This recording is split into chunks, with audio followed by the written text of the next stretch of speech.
You will rarely find two people who are spending a lot of time together also pursuing the same kind of lifestyle, especially when one of them is pursuing a one-bag life. That's why this video is all about how you can make it as easy as possible that you still can pursue both of your very different lifestyles at the same time.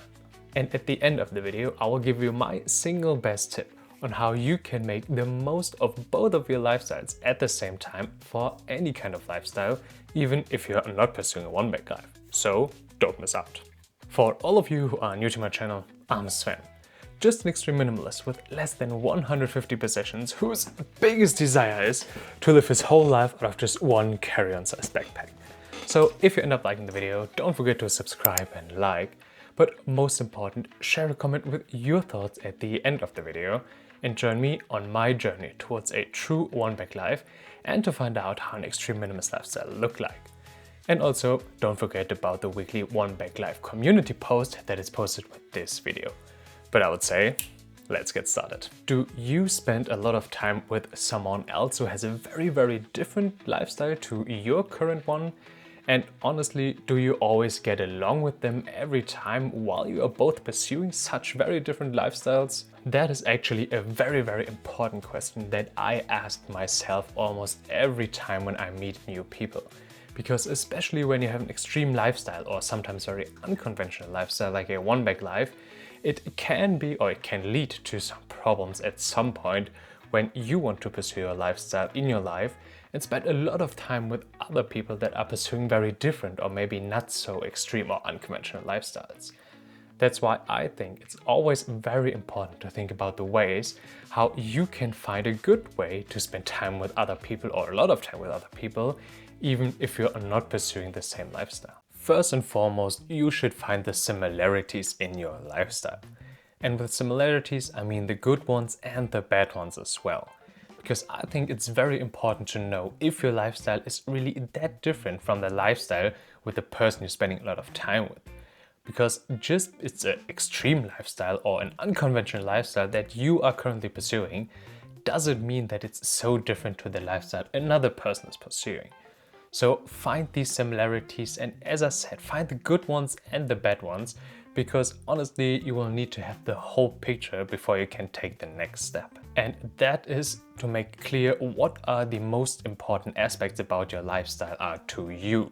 And with that, I mean really the things that maybe are the core elements of your lifestyle, or the things that you don't want to talk about because it's your lifestyle, it's maybe the most important part of your lifestyle, and the other person just needs to accept it. Maybe for a minimalist or extreme minimalist, or for me as a one-bag life pursuer, it is the capsule wardrobe that I have. Because yes, I could buy a lot of more clothes, and maybe the other person had a lifestyle where they have a huge closet and always say, maybe you can buy this and you can buy that. And I would always say no, because I want my capsule wardrobe. So try to make sure that both persons know from each other what are the most important points about your lifestyle and the other person's lifestyle, because that are the things that you don't want to talk about or argue about, because these will be the hardest points to overcome if they are not clear right from the start. But now it's time to talk about compromises. In every relationship, no matter which, between friends, between partners, between family, you always need to make relationships when you spend a lot of time with these people, and that is also true for your lifestyles. But as I said, you already know the similarities, the good ones and the bad ones of your lifestyle, and you also know the things that are most important to you and to the other person. So now it should be, I would say, quite easy to make compromises, because everything else around that can be a compromise for the lifestyle. For a one-bag life, you can say maybe, okay, you don't want to carry, or you wanted actually to carry everything in a, 25-liter bag, but now you have something else that is a compromise in the relationship to the other person, and now you put something more into your bag and then you have to carry a 30-liter bag or so. So it's sometimes much easier to get a good base and then make compromises from there that won't impact the most important things in your lifestyle as much as you would have liked to. So find these compromises, and sometimes they will make even your lifestyle, even if it's an extreme one like a one-bag life, a little bit easier, because you would think or you would get some things that you wouldn't have thought about before without making these compromises. On the other hand, yes, you should make compromises, but you also need to set boundaries. And that is especially true for the things I talked about earlier when it comes to the most important things in your lifestyle. So make sure, yes, compromises are very good and you definitely will need them, but at some point you need to set boundaries for your own lifestyle. Because it's still hopefully the lifestyle you want to pursue, and you don't need to try, or you don't need to have to water it down so much that it's not even anymore the lifestyle you want to pursue. So for a one bag life, maybe you start buying, I don't know, a sling or a second bag or whatever it is, and you start watering it down because of the compromises you want to make. So try to set boundaries and say maybe, okay, you have a bag, you can get a little bigger bag, but at one point you need to say, okay, I have now a 40-liter bag maybe, and the bigger one would be I would not say being able to be a carry-on bag, and that would be a boundary maybe. So also set boundaries. And lastly, always remember, a good and long-lasting relationship, no matter with your family, with your friends, with your partner, is much, much more important than every lifestyle you could pursue. Because a lifestyle that you're pursuing at the moment, I mean, you could switch it right now in the next couple of minutes or seconds. So it's a thing that it's maybe long-term, but it's a thing that you can switch immediately.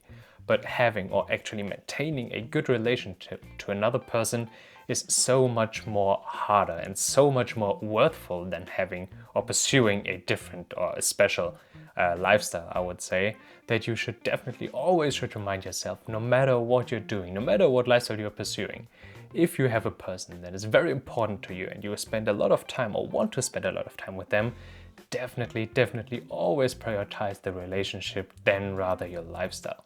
Because in the long term, this is what will keep you happy, this is what will keep your life good.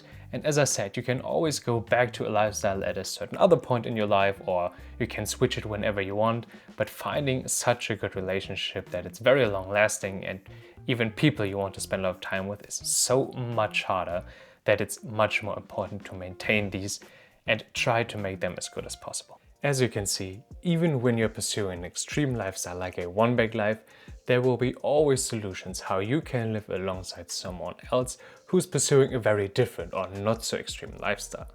And honestly, I already had some problems in my past when I just started to become a minimalist and then an extreme minimalist, and now pursuing a one bag life, because it's always like an ongoing process, I would think, to find workarounds or to find solutions for problems that can occur.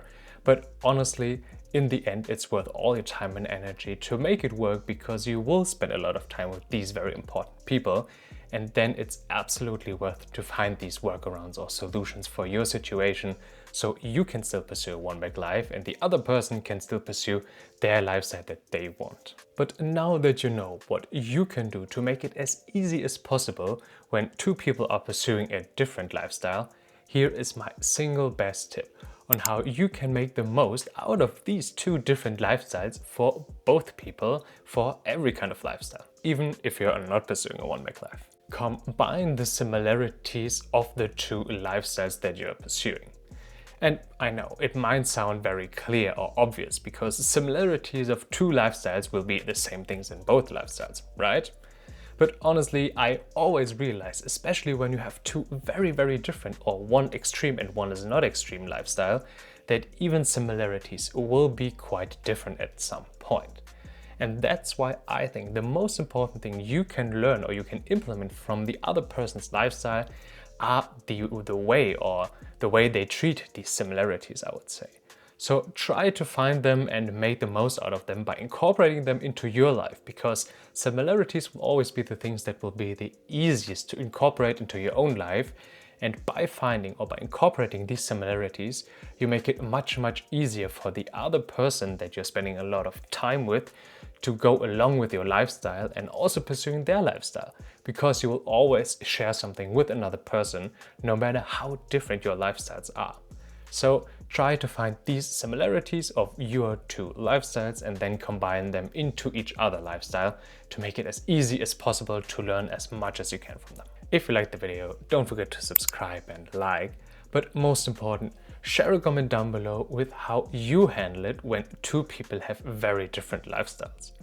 The next video will be about the way how you can handle emotional or sentimental items while pursuing a one bag life. In the meantime, you can watch my last video where I show you what you should consider before you get rid of something. And as always, think about the One Bag Life community post that is posted with this video. Thank you so much for watching, and I'll see you in the next video.